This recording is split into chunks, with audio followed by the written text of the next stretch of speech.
اور चुड़ैल नहीं, मेरी माँ है। भागवन, मेरा नाम नीता है। ये कहानी मेरी माँ और मेरे परिवार की है। मैं जब छोटी थी तो मेरे परिवार में सब खुशी से रहते थे, लेकिन मैं हल्के हल्के बड़ी हुई और एक दिन मैं कानों पर हाथ रखकर लगातार इस दर्दनाक आवाज को नजरअंदाज करने की कोशिश कर रही थी। मेरा पूरा वजूद थर थर कांप रहा था, मगर वह आवाज तो जैसे दिल को दहला रही थी। पानी पानी, प्यास लगी है, 2 घूंट पानी पिला दो। नीता बेटी, मेरे पास आओ, मुझे प्यास लगी। पिछले 1 घंटे से थोड़ी थोड़ी देर बाद मुश्किल भरी जबान से मेरा नाम लिया जा रहा था, मगर मैं तो जैसे इस कदर डरी हुई थी कि अपने कमरे से बाहर कदम रखते हुए भी डर लग रहा था कि अगर मैं बाहर गई तो मेरे साथ क्या हो जाएगा। मैं उस आवाज को चाह कर भी नजरअंदाज नहीं कर सकती थी। मैंने तकिया सर के नीचे से हटाया और अपने सर के ऊपर रख लिया, ताकि मैं वह दर्दनाक सिसकियां न सुन सकूं जो मेरी नींद और मेरा चैन चुरा रही थी। न जाने दादी कहाँ चली गई थी और बाबा भी तो उस वक्त काम पर गए हुए थे। तीनों छोटी बहनों भी स्कूल गई हुई थी। न जाने क्यों बार बार आती आवाज सुनकर मेरा दिल मोम होने लगा और मैं हिम्मत करके कमरे से बाहर निकली और घर के कोने में बने उस कमरे में जाने लगी जिसमें कई साल पहले जानवरों को बांधा जाता था। लगातार आती आवाज और फिर दर्द से उठती चीख ने तो जैसे मेरे कदमों पर जादू सा कर दिया था। मैं उस आवाज का दर्द महसूस करके दादी और बाबा के मना करने के बावजूद कमरे की तरफ दौड़ी चली जा रही थी। घर में सिवाय मेरे कोई नहीं था। मैंने धीरे से लोहे की लटकी हुई जंजीर को खोला और लकड़ी के बने दरवाजे पर जरा दबाव बढ़ाया तो दरवाजा खुलता चला गया। मेरा दिल तेजी से धड़क रहा था। जैसे ही दरवाजा खुला, सामने मेरी माँ नींद में दीवार के टेक लगाए बैठी, आंखें मूंद कर पानी मांग रही थी। बिखरे बाल, पीला जर्द रंग आंखों के नीचे, गहरे गहरे काले हल्के चेहरे पर जब दरवाजा खुलने से रोशनी पड़ी तो माँ ने आंखें मसल कर खोलते हुए मेरी तरफ देखा। मुझे अपने सामने देखकर उनके चेहरे पर मुश्किल से मुस्कुराहट फैली थी, मगर एक बेजान सी मुस्कुराहट थी। चेहरा पूरी तरह खून से तर था, मगर यूं लगता था जैसे खून अब उनके चेहरे पर सूख चुका हो।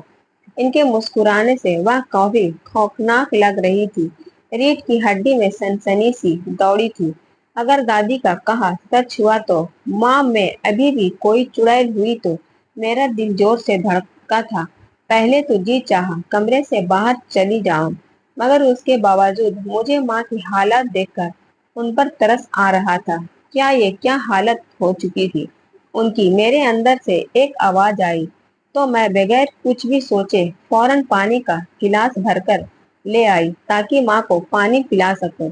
उनके पास जाते हुए मुझे डर भी लग रहा था, कहीं वह मुझे नुकसान ना पहुंचा जाए। यह आज पहली बार नहीं हुआ था। पिछले 8 दिनों से मेरी माँ के साथ यही सब होता रहा था। मैं उन तक पहुंची तो वह बिल्कुल नॉर्मल थी। पानी देखकर फौरन आगे को बढ़ने लगी। शायद बहुत प्यास लगी थी उन्हें। मैंने डरते डरते माँ को सहारा देकर उठाया और पानी का गिलास उनके लबों से लगा दिया।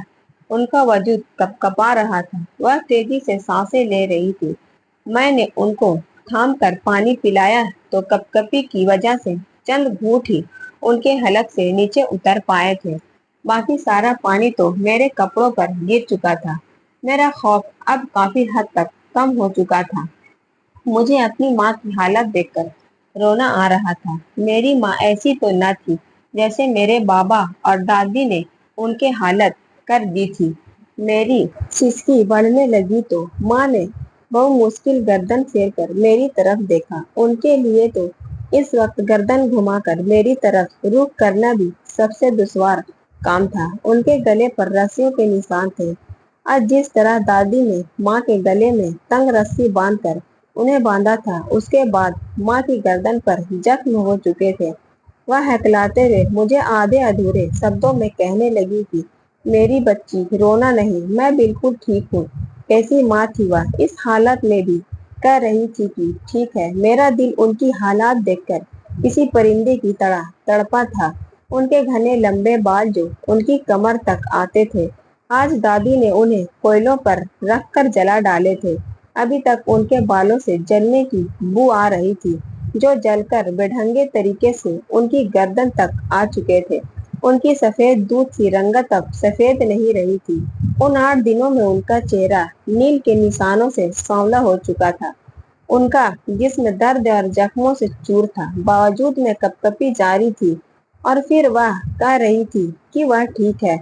मैं सिसक कर उनके गले लगकर रो पड़ी थी। आज बड़ी मुश्किल से माँ से मिलने का मौका हाथ आया था, वरना दादी मुझे माँ के करीब भी भटकने नहीं देती थी।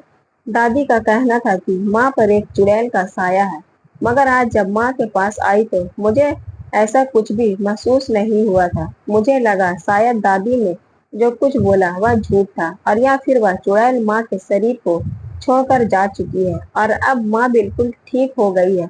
यही सोचते हुए मैं गिलास रखने के लिए जाने लगी तो माँ ने फौरन मुझे पकड़कर वापस खींच लिया। मैं बौखलाकर पलटी और माँ के करीब जा गिरी, मगर जब नजर माँ के चेहरे पर पड़ी तो एक चीख मेरे हलक से निकली, क्योंकि माँ का चेहरा बहुत बुरी शक्ल में बदल चुका था। दरअसल मेरी दादी को पोते की ख्वाहिश थी और हम चारों बहनें ही थी। मैंने जब से होश संभाली थी दादी को यही ताना माँ को देते देखा था कि मनहूस औरत मुझे पोता भी नहीं दे सकी। मेरी माँ की जबान पर हर वक्त एक चुप्पी रहती थी। वह चुपचाप घर के काम करती रहती थी। बात सिर्फ दादी की नहीं थी, बाबा का व्यवहार भी माँ से बहुत सख्त था। वह बात बात पर माँ से लड़ते झगड़ते थे और गालियां बकते रहते थे। यह बात यहीं तक सीमित नहीं थी, अब तो माँ बेटा माँ पर जुल्म के पहाड़ तोड़ते रहते थे। एक बार मैं गहरी नींद सो रही थी जब कानों में चीख की आवाजें आने लगी। पहले तो लगा शायद ख्वाब सा है, मगर जब अपने करीब से छोटी बहन की सिसकियों की आवाज सुनी तो फौरन जागने लगी। छोटी बहन मुझे बाजू में झिंझोर कर उठा रही थी और रो रो कर सहमे हुए अंदाज में कह रही थी कि दीदी जल्दी उठो, बाहर बाबा और दादी माँ को बहुत मार रहे हैं। माँ दर्द से चीख रही है।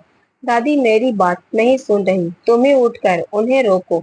छोटी बहन बहुत ज्यादा डरी हुई थी, उसके आंसू उसके गाल पर बह रहे थे। मैं फौरन उठी और दिमाग को नींद से जगाते हुए उसकी कही बातों को समझने की कोशिश करने लगी। माँ की लगातार सिसकने की आवाजें आ रही थी। वह रो रो कर कह रही थी कि महेश क्या करने लगे हो मेरे साथ, आखिर मैंने क्या किया है, मेरा कसूर क्या है, मेरी गलती क्या है, क्यों मुझे तुम लोग मारते रहते हो, मत बांधो मुझे, मुझ पर ऐसा जुल्म मत करो, भगवान के कहर से डरो। माँ की आंगन से आती आवाजें ने मेरा दिल दहला कर रख दिया था। मैं शायद अभी भी नींद में थी, इसलिए चक्कर से आने लगे, मगर उसके बावजूद फौरन उठी और भागकर कमरे से निकलती हुई आंगन में पहुंची।